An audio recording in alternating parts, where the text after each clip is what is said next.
다 함께 봉독하겠습니다. 시작. 누구든지 하나님을 사랑하노라 하고 그 형제를 미워하면 이는 거짓말하는 자니 보는 바 그 형제를 사랑하지 아니하는 자는 보지 못하는 바 하나님을 사랑할 수 없느니라.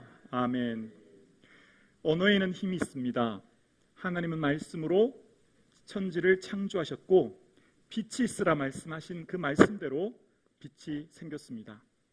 하나님께서는 우리에게도 언어의 힘과 능력을 주셨습니다. 언어는 파괴적일 수도 있고 세울 수도 있는 능력이 있습니다. 사람을 죽이게도 할 수 있고 살리게도 할 수 있는 것이 바로 언어에 있습니다. 잠언 18장 21절에 보면 죽고 사는 것이 혀의 건세에 달렸다고 말하고 있습니다. 우리의 모든 삶에 혀 끝에 살고 죽는 것이 달려있다고 말씀하신 하나님께서는 몽골 속담에 보면 칼의 상처는 아물어도 말의 상처는 아물지 않는다고 이야기합니다. 칼 끝보다 말 끝에 사람들이 더 많이 죽는다는 겁니다. 혀 끝에서 30초, 마음속에 30년 사람을 고통스럽게 한다는 것입니다. 그래서 우리의 삶에 변화의 삶을 살고 싶으면 환경을 바꾸기보다 먼저 언어를 바꿔야 합니다. 내 삶을 변화시키고 내 삶에 새롭게 되어지기 원하면 환경이 아니라 먼저 언어가 바뀌어야 합니다. 그래서 이번 주부터 7개의 주제로 같이 말씀을 나누려고 하는데요. 첫 번째, 믿음의 언어가 물결치게 하라라고부터 시작해서 믿음의 언어가 물결치게 하라라고 하는 첫 번째 믿음의 언어는 아멘입니다. 진실로 그렇게 될 줄 믿습니다. 우리 함께 해볼까요? 아멘. 시작. 진실로 그렇게 될 줄로 믿습니다. 아멘. 두 번째는 인정의 언어입니다. 인정의 언어는 공동체를 세우는 겁니다. 새롭게 합니다. 인정의 언어는 따라 해볼까요? 정말 잘했어요. 정말 잘했어요. 인상 확 쓰고 하지 말고 정말 잘했어요. 예, 그렇습니다. 세 번째는 감사의 언어입니다. 감사의 언어가 공동체를 행복하게 합니다. 감사의 언어는 너무나 고마워요. 해볼까요? 시작. 고마워요.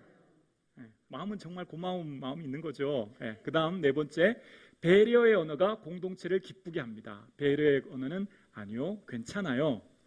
함께 합니다. 시작. 네, 한국말 배우는 무슨 다섯 번째입니다. 다섯 번째는 방성씨 괜찮아요. 좀 늦어도 괜찮아요. 공감의 언어가 공동체를 하나 되게 합니다. 공감의 언어는 아, 그랬군요. 시작. 아, 그랬군요.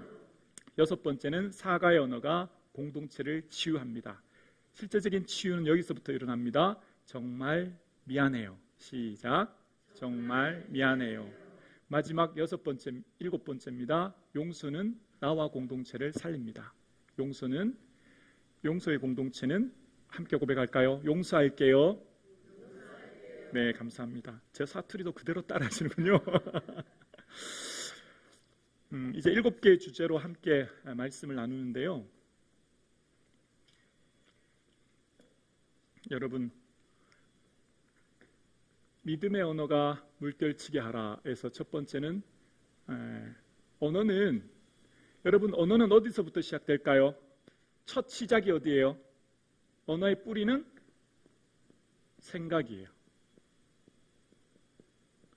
그러니까 언어가 새로워지려면 생각이 새로워져야 되는 거예요. 그러니까 모든 언어와 행동이 생각으로부터 시작되기 때문이에요.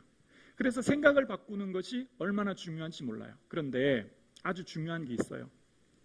무조건 생각을 어떤 방향으로 어떻게 바꾸느냐 보다 우리의 삶 가운데 너무너무 중요한 첫 번째, 신앙생활 하는데 아주 중요한 원리가 하나 있어요. 이거는 의자예요. 이게 잘 안 보이시죠? 카메라가. 목사님 클로즈업 한번 해봐 주실래요? 의자예요, 의자. 의자가 있고요. 의자가 있어요. 자, 여기 의자에는 주인이 나이고요. 예수님은 밖에 있어요. 예수님. 내가 중간에 있고요. 여기 의자에는 예수님이 중앙에 앉아 계세요. 그리고 나는 밖에 있어요. 자, 이게 무슨 말이냐면 예수 믿는다라고 하는 것은 가장 첫 번째 되는 첫 단추는 내 인생의 모든 주도권, 결정권, 선택권, 주인이 예수 그리스도이십니다 라고 하는 게 첫 시작이에요. 이게 되지 않으면 변화되지 않아요. 이게 되지 않으면 신앙생활이 연차가 지난다고 변화되는 것 아니에요. 신앙생활은 연차로 사람이 바뀌지 않아요. 신앙생활은 첫 번째가 예수님은 내 인생의 주인이십니다 라고 하는 것이 결정되어야 합니다. 예수님은 나의 주인이십니다. 예수님은 나의 삶의 주인이십니다. 내가 내 인생의 주도권, 결정권, 선택권으로 내가 중앙에 나 자신의 주인이 되어 앉아 있는 게 아니고요. 예수 그리스도가 내 삶의 주인이 되어서 앉아 계시는 거예요. 예수 그리스도가 내 인생의 주인이신 거예요. 그래서 성경을 기록할 당시에 11명의 황제들은 대부분 기독교인들을 박해했는데 그 박해된 주된 원인이 바로 예수 그리스도, 바로 주라고 하는 것을 황제라고 얘기하지 않고 예수님이라고 얘기했기 때문에 대부분의 기독교인들이 박해를 받고 국가 반란죄로 형벌을 받았어요. 자, 그래서 우리의 삶에 이것이 너무너무 중요한 첫 번째예요. 예수님은 내 인생의 주인입니다. 우리 함께 해보겠습니다. 시작. 예수님은 나의 주인이십니다. 여러분, 믿음은 뭘까요? 믿음은 관계예요. 관계. 여러 가지 정의가 있겠지만 믿음은 관계가 시작되어야 되는데, 믿음은 첫 번째 하나님, 예수님과 나와의 관계예요. 우리는 다 하나님, 살아계신 하나님, 주 예수 그리스도를 나의 주로 믿고 이제 우리가 함께 신앙생활을 합니다. 주님을 믿고 살아가는 믿음, 관계죠. 내가 예수님을 믿고 예수 그리스도와 함께 살아가는 삶을 살아갑니다. 그래서 내 인생의 주인 되신 예수 그리스도를 위해 내가 이제 남은 삶을 살아가는 거예요. 두 번째 믿음의 관계는 또 다른 나와 타인과의 관계가 또 있어야 되는 거예요. 내가 예수님을 믿는다고 하면서 타인과의 관계가 깨어졌다면 이거는 다시 생각해 봐야 돼요. 자, 오늘 본문에 뭐라고 그랬죠? 오늘 본문의 말씀이 보는 바 형제를 사랑하는, 보는 바 하나님을 사랑하노라 하고 형제를 미워하면 거짓말하는 자래요. 왜냐하면 보는 바 형제를 사랑하지 않는 자가 보이지 않는 하나님 사랑하는 사람, 그런 사람 절대 없다는 거예요. 내 눈에 보이는 내 옆 사람, 이웃을 사랑한다고 하고 사랑하지 않는 사람이, 미워하는 사람이 보이지 않는 하나님 사랑하냐? 그렇지 않다는 거예요. 믿음은 관계로 증명돼요.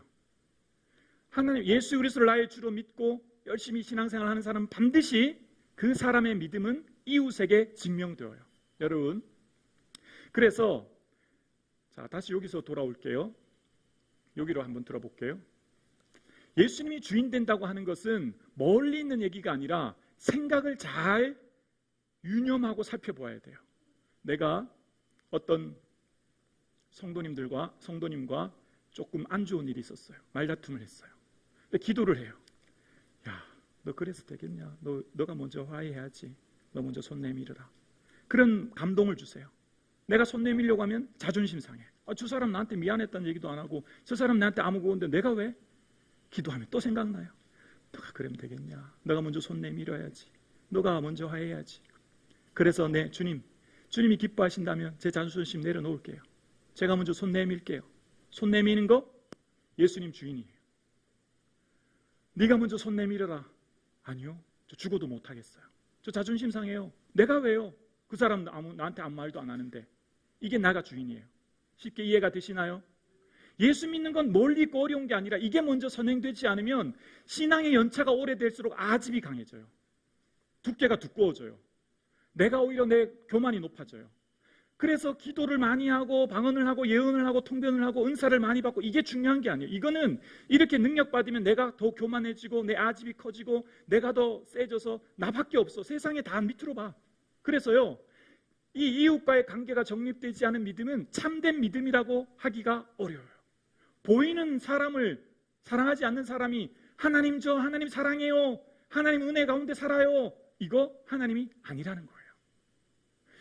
예수 믿는다는 게 어려운 게 아니에요. 지금 내 삶의 이웃에게 증거가 나타나야 돼요. 그래서 야고보가 그랬어요. 행함이 없는 믿음은,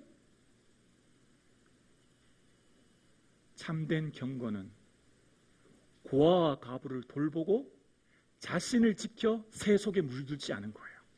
참된 경건은 금식하고 철야해서 환상 봐서 하나님과의 관계만 좋아진 게 아니라, 그렇게 능력받은 사람은 반드시 하나님의 능력과 은혜를 충만히 받은 사람은 다음 단계에 주시는 은혜가 있어요. 하나님이 참 놀라운 은혜예요.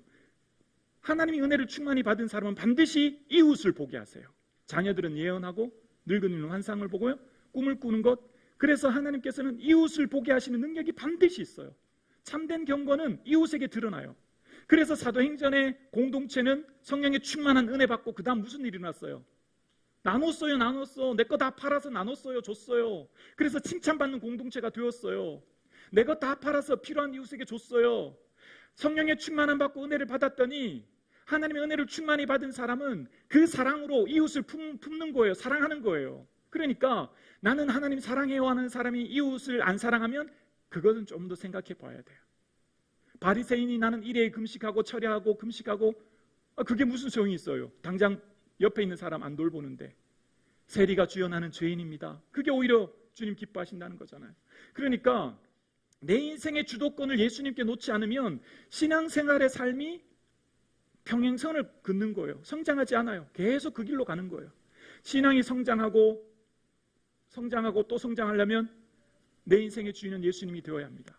여러분, 믿음은 관계로 증명되게 되어 있어요.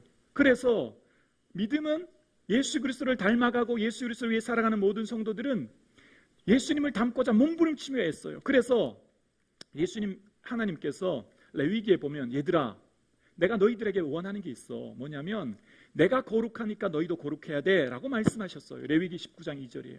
그러면서 하나님께서 놀라운 말씀을 하시는데, 여러분 거룩하려면 어떻게 해야 돼요? 첫 번째 금식하고, 두 번째 철야하고, 세 번째 이렇게 해야 우리가 거룩이라고 생각하잖아요.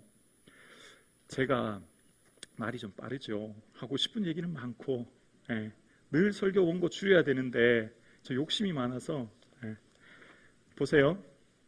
거룩하라 라고 했으면 하나님과의 나와의 관계만 열심히 애를 쓰면 되는데, 레위기 19장 후반절에 가면 뭐라고 하시냐면, 얘들아 소경의 눈앞에 장애물을 놓지 말고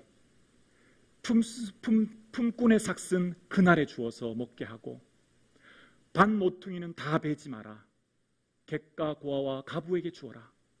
그러니까 거룩에서 중요한 하나님의 거룩의 개념은 반드시 이웃을 보게 하시는 거예요. 품꾼은 뭐예요? 그날 벌어서 그날 가장이 벌어서 가야 그날 온 가족이 사는데, 오늘은 안 되겠다, 어렵다, 내일 와라 그럼 그 사람 가족 어떻게 해요? 품꾼의 삭은 그날 줘야 되는 거예요. 전당물로 겉옷을 잡았으면 그날 줘야 돼요. 왜냐하면 당시 겉옷은 옷 입으라고 똑같은 거기 때문에. 밭을 추수가 되었어요. 추수가 되었는데 부잣집에 밭에 추수를 하는데, 다 추수하면 객과 고아와 가부들, 살기 어려운 사람들, 그들 위해 밥 모퉁이는 남겨두라는 거예요. 이게 거룩이라는 거예요. 이게 거룩. 이게 뭔 말이에요? 거룩은 하나님과의 관계는 반드시 이웃과의 관계로 드러나는 게 거룩이란 얘기예요. 그러니까 하나님을, 예수 그리스도를 나의 주인으로 믿고 믿음으로 신앙생활을 한다고 하는 사람들은 그 사람이 속한 공동체, 야, 저 박 과장은 달라. 알고 보니까 교회 다닌데, 야, 나 저 사람 같으면 나도 교회 가겠어. 이게 거룩이라는 거예요.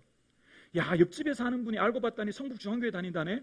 옆집에 사는 분이 성북중앙교회 권사래. 역시 달라, 그분은. 저렇게 다르잖아. 이게 거룩이라니까요. 이해가 되시나요? 그러니까 우리의 삶 가운데 믿음의 언어가 물결치게 하는 첫 번째는 관계가, 예수 그리스도와 나의 관계가 주인된 삶은 반드시 이웃과의 삶으로 드러나는 것. 그것이 주님이 기뻐하는 삶이에요. 여러분, 사울이 배가 아파가지고 화장실 동굴에 들어갔어요. 옷 쭉 내리고 응아해요. 근데 그 뒤에 누가 있었어요? 다윗이 있었어요. 야, 왕이시여, 아비새가 단칼에 그냥 죽이시죠. 기회가 드디어 왔습니다. 절호의 기회입니다.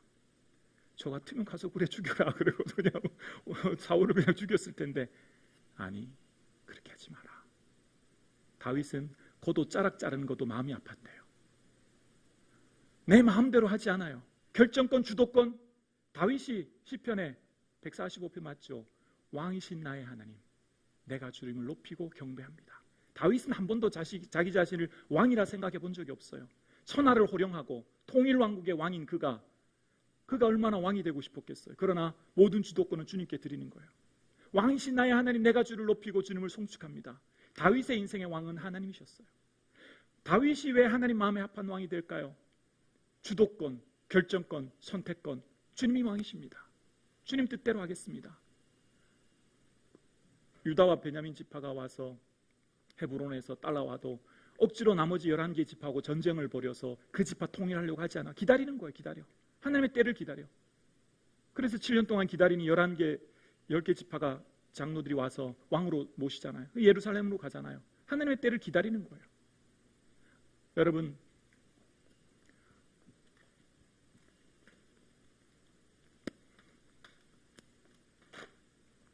감사라는 말은 히브리어의 야다입니다. 야다.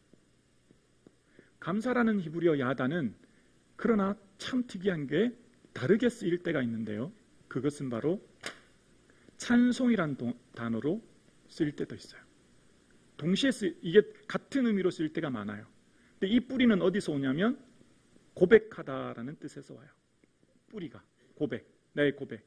여러분, 다윗이 아기스 왕, 블레셋이 6개 주, 우리로 말하면 6개 도로 되어 있거든요. 블레셋이라는 나라가 6개 도로 나누어져 있는데 그 중에 한 도, 한 주가 아기스라고 하는 이 주에 갖는 그가 왕이 그 아기스 왕이 신하들이 저 사람 사울 왕이 그를 데려오자 왕의 신하들이 그를 알아보고 다윗이 급하게 한 행동이 있어요. 바로 미친 채 하는 거예요. 침을 흘리면서 미친 척 하는 거예요. 자기의 신분이 들통나지 않도록 미친 채 해요. 미친 채 하는 것을 신하들이 다 보고 있어요. 침을 흘리면서 막 이상한 행동을 막 해요. 그러면 왕으로서의 자존심이 얼마나 상했을까요? 신하들 앞에서. 너무너무 수치스럽고 부끄러웠을 거예요.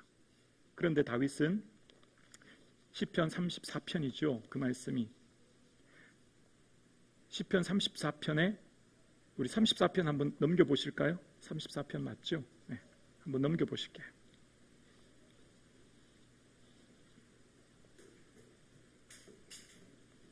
34편 1절 자막도 하실 수 있나요, 목사님? 자막 한번 보여주실래요?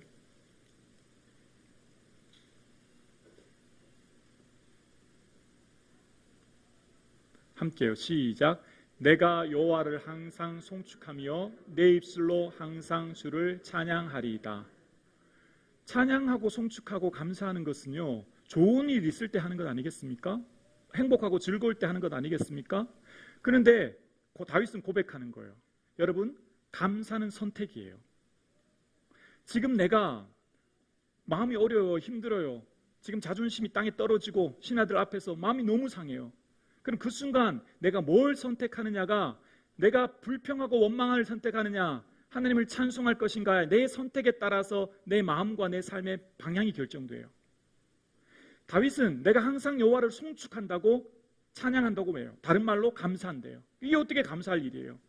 이게 어떻게 기뻐할 일이에요? 그러나 믿음은, 우리의 언어는 고백으로 나온 선택이에요. 언어는 선택이에요. 여러분이 어떤 언어를 선택하느냐가 그날 기분을 좌우하고, 그날 마음을 좌우하고, 그날 행동을 좌우하는 거예요. 믿음의 사람들, 예수 그리스도를 주로 고백한 사람들의 삶은, 고백은 믿음의 언어가 되어질 수 있기를 주의 이름으로 축원합니다. 아멘 하여 하나님께 영광을 돌린다라고 고백했던 고린도 후서 1장 20절 말씀처럼, 하나님의 약속은 언제든지 그리스도 안에서 예가 되니 그런즉 그로 말미암아 우리가 아멘 하여 하나님께 영광을 돌리게 하느니라. 하나님의 모든 약속은 그리스도 안에 예가 됩니다. 그러므로 그리스도로 말미암아 우리가 아멘 하면서 하나님께 영광을 돌립니다 라고 고린도 후서 1장 20절에 얘기해요. 할렐루야. 이렇게 될 줄로 믿습니다. 믿음의 은혜를 선택할 줄로 믿습니다. 예배 시간에도 아멘 많이 할 줄로 믿습니다. 아멘하여 하나님께 영광을 돌리고 아멘하여 내 삶이 새로워지고, 그래서 우리의 삶은요, 언어는 선택이에요. 항상 여러분의 삶의 하루를 시작할 때 우리의 삶의 언어가 얼마나 중요한지 몰라요. 가데스 바네아에서 정탐꾼 12명을 보냈더니 10명이 오면서 하는 말이 큰일 났습니다. 성벽은 하늘을 찌르고 안악자손이 살아서 절대 못 들어갑니다. 우리 안 됩니다. 안 돼. 뭔 말 하는지 아시죠? 여기까지. 나머지 얘기 안 하셔도 되죠? 다음 얘기 또 할 거예요. 하나님께서는 신명기를 통해서 이스라엘 백성들이 가나안 땅에 들어갈 때 어떻게 살아야 될지 반드시 지켜야 될 것들을 신명기의 모세를 통해서 설교했는데, 거기에서 이스라엘 백성들이 꼭 해야 될 것들 중에 해야 될 것과 하지 말아야 될 것을 말씀하셨고, 만약 혹 너희들이 말씀을 안 들으면 이런 일이 일어날 거야 라고 하는데 엄청 끔찍한 얘기를 하세요. 만약 너희가 내가 말한 말에 순종하지 아니하면 너희가 낳은 아이들을 삶아 먹게 되고 너희 아이들을 삶아서 이웃에게 주게 된다, 그런 얘기 나와요. 끔찍하지 않아요? 그 일이 언제 나와요?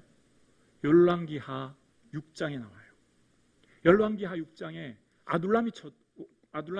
아람의 군사들이 쳐들어와요. 그래서 성이 포위돼요. 근데 끔찍한 일이 일어나요. 먹을 게 없어요. 그래서 아이를 삶아 먹어요. 오늘은 내 아이, 다음엔 네 아이 삶아 먹자고 얘기했는데 그 아이를 숨긴 거예요. 다음에 너네 집 아이들 삶아 먹자고 그래놓고 이 아이를 숨겼으니 싸움이 나고 전쟁이 일어난 거예요. 그런 상황 가운데 있는데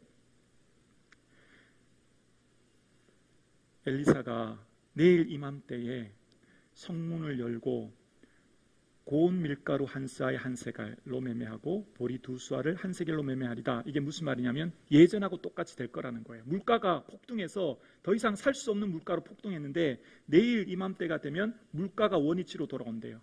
그런데 참 특이한 사람이 있어요.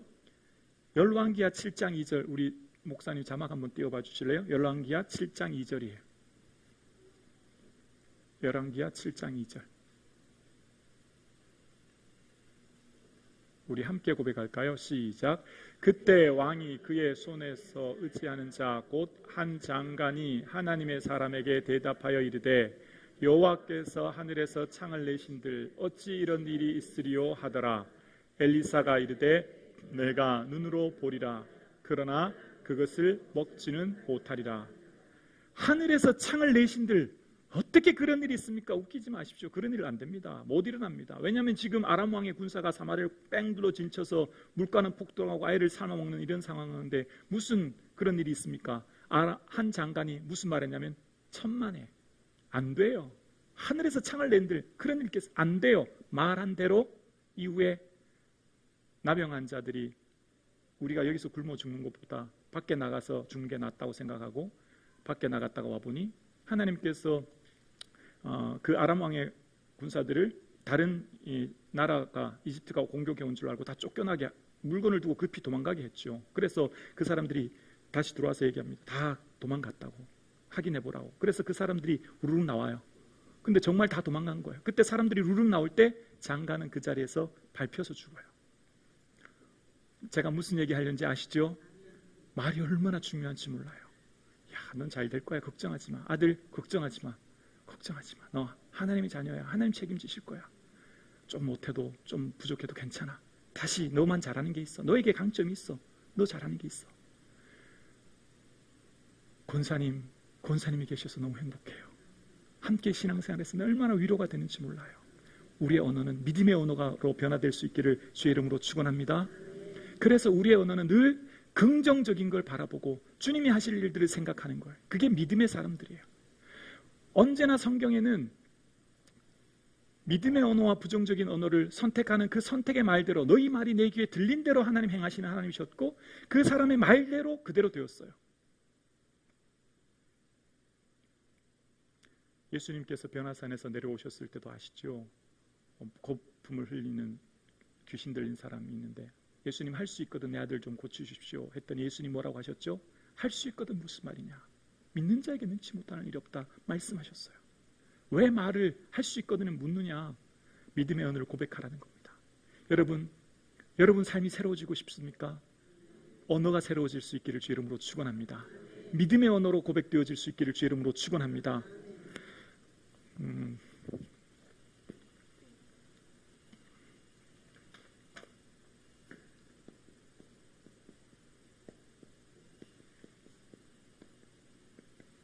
위로라는 말과 상처라는 말이 있어요.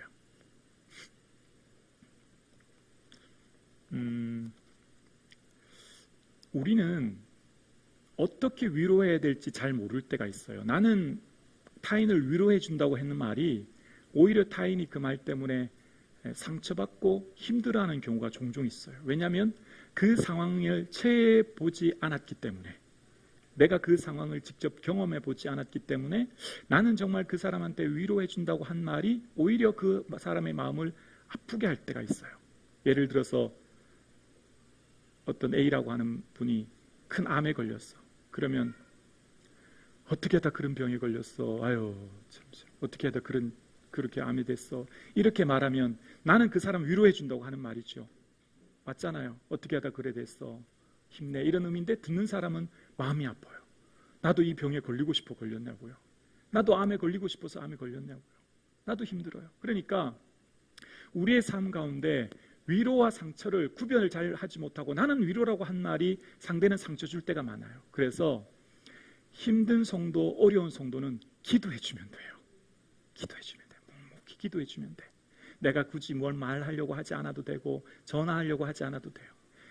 제게 성도님들이 목사님만 알고 기도해 주세요라고 하면 저는 절대 다른 사람한테 얘기 안 해요. 저만 알고 기도해요. 그런데 목사님 교회에서 같이 기도해 주세요라고 하면, 교회에서 같이 기도해 주세요 하면 저는 공개 중보 기도로 얘기하고 같이 기도해요. 그런데 그러면 예를 들어서 어떤 성도님이, 어떤 권사님이 큰 질병으로 편찮으세요. 그러면 내가 오늘 금요 중보 기도에 나왔다가 그분이 편찮은 얘기를 들었어요. 그럼 나만 알고 열심히 기도하면 되는데 전화를 해서 세상에 그거 알아. 어느 권사가 어떻대. 그럼 그 소문이 금방 돌죠. 그럼 그 소문이 돌다가 예수 믿지 않은 사람도 귀에 들어가. 그럼 예수 믿지 않은 사람은 그 사람한테 그 권사님께 전화하는 거예요. 이 권사님이 큰 상처를 받고 낙담해요. 제가 뭔 말 하는지 이해가 되시나요? 제가 설명 안 드려도 이해되시죠? 말이라는 게 나쁜 말, 안 좋은 말, 슬픈 말은 내가 스폰지가 되면 돼요. 흡수해서 그냥 품고 기도하면 돼요. 그런데 꼭 어떤 사람과의 대화 속에서 그 전체 맥락을 얘기를 하면 맥락을 이해하고 받아들여야 되는데 맥락 중에 나쁜 말만 쏙쏙 뽑아서 다시 그 사람한테 전화해서 세상에 어느 누가 뭐 어떻대 라고 하면 이 사람은 또 그 말 때문에 상처받아요. 원래 그 사람 말할 때 전체 맥락은 다른 의도였는데. 그러니까 성도님들하고 통화할 때 좋은 말, 은혜스러운 말, 소금으로 고루함 같이 덕을 끼치는 말, 위로의 말, 할렐루야. 절대 나쁜 말 하지 마세요. 안 좋은 말, 남 얘기 하지 마세요. 그게 돌아서 큰 상처가 돼서 공동체를 분열시켜요. 아프게 해요.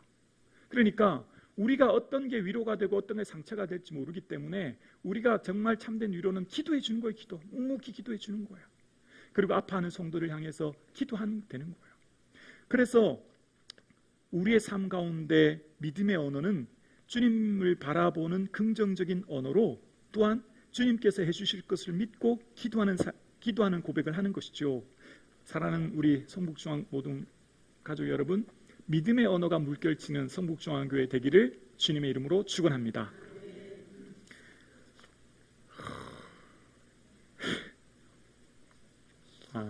벌써 시간이 자, 두 번째입니다. 인정의 언어가 공동체를 세웁니다. 우리 함께 따라 해볼까요? 참 잘했어요. 정말 잘했어요. 5달란트 남겼고 2달란트 남겼어요. 예수님이 5달란트 남긴 사람에게 잘하였도다 착하고 충성된 종아. 자, 2달란트 남긴 종에게는 5배의 절반, 2분의 1밖에 안 되니까 칭찬도 절반만 해야 될 텐데 똑같이 잘하였도다 착하고 충성된 종아. 칭찬은 비교하는 게 아니에요. 예수님은 비교하지 않으셨어요.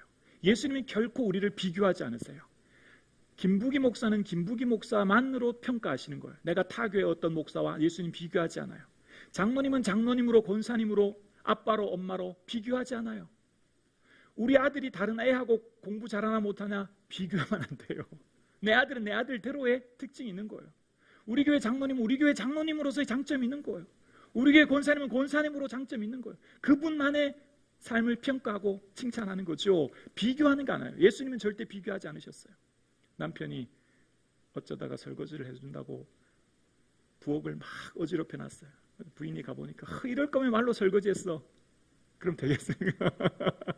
어떻게 이렇게 설거지를 잘했어. 자기가 최고야. 뭔 말 한지 아시죠? 차를 타고 식당에 갔어요. 오랜만에 부인하고 남편이 외식하러 갔어요. 남편이 쭉 해서 후진으로 주차를 딱 했어요.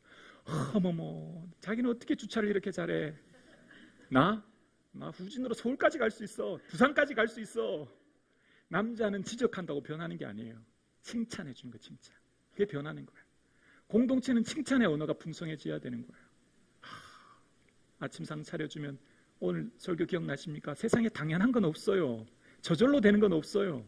익숙하면 당연해지고 당연하니 하찮게 보이죠. 아침상 차려준 아내한테 이야, 백종원이 왔다 갔나? 할렐루야.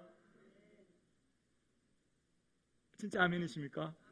장로님, 오늘 장로님 기도에 큰 은혜 받았습니다. 역시 장로님, 우리 교회 장로님인 게 저는 자랑스럽습니다. 할렐루야. 권사님 요리 최고예요. 우리 교회 식당, 우리 교회 모 권사님 요리, 우리 교회는 추어탕 뭐 별거 다 있잖아요. 아세요? 우리 교회 진짜 서울에서 상위 0.1%씩 교회 식사. 아멘입니까? 우리 교회는 좋은 장점이 얼마나 많은지 몰라요. 권사님들은 얼마나 순종적이고 얼마나 기도 많이 하시고 좋은 거 보는 거예요. 좋은 거. 믿음은 좋은 거 보는 거예요. 안 좋은 거 거론한 게 아니라 칭찬하는 거죠.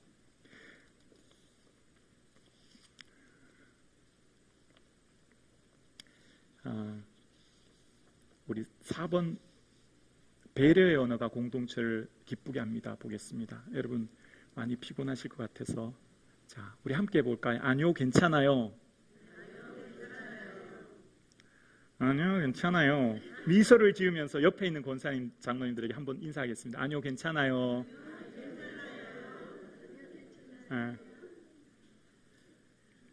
예수님이 부활하신 뒤에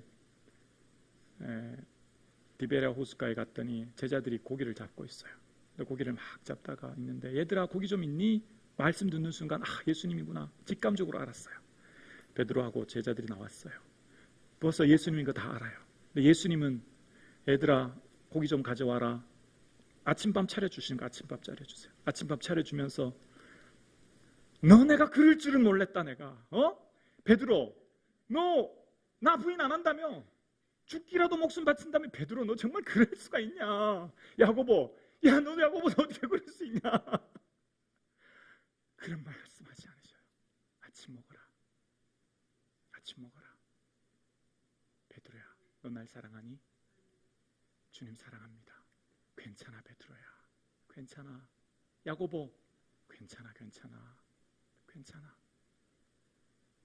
예수님이 부활하셔서 모닥불 피워놓고 아침 먹으면서 제자들에게 나 정말 너네 때문에 못 살겠다. 상처받았다. 너 어떻게 그럴 수가 있냐? 아니요. 괜찮아 베드로. 그럴 수 있지. 힘내라. 너 날 사랑, 나도 너 사랑해. 힘내. 우리 고백해 볼까요? 아니요, 괜찮아요. 괜찮아요. 예수님 십자가에 못 박힐 때 다 도망가고 다 버렸는데 예수님은 얼마나 마음 아프고 속상했겠어요. 근데 예수님은 베드로야 괜찮아. 아침밥 먹어라. 야고보야 괜찮아. 아침밥 먹어 괜찮아. 세상 날 버려도 예수님 나 버리지 않아요. 할렐루야. 세상 날 다 배신해도 예수님 날 배신하지 않고 예수님 날 버리지 않아요. 우린 예수님 바라보는 거예요. 그래서 하나님 기뻐하는 공동체가 되려면 괜찮아요 권사님. 괜찮아요 집사님. 저 괜찮아요. 용서하고 품고 배려하는 거예요. 성북중앙교회는 배려하는 공동체 되기를 주의 이름으로 축원합니다. 우리 다시 한번 옆에 있는 분과 인사하시겠습니다. 아니요 괜찮아요.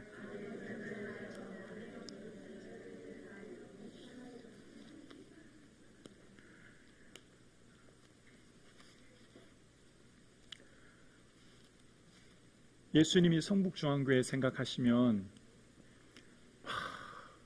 미소가 지어지고 흐뭇해하시고 기뻐하시고 그런 교회 되기를 주의 이름으로 축원합니다. 예수님이 우리 권사님 생각하면 너무너무 좋다. 어떻게 저렇게 이쁘냐.